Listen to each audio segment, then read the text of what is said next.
You have to be strong. Kat kau Aisyah, ada juga orang tak suka dekat kau, tetapi kau kena tahu yang ramai orang sayang kepada kau. Besar tanggungjawab kau Aisyah.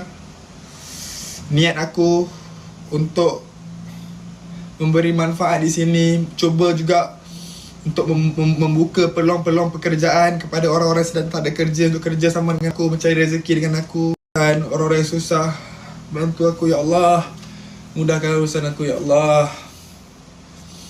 Aisyah, you have a good heart. Aisyah, you have a good heart.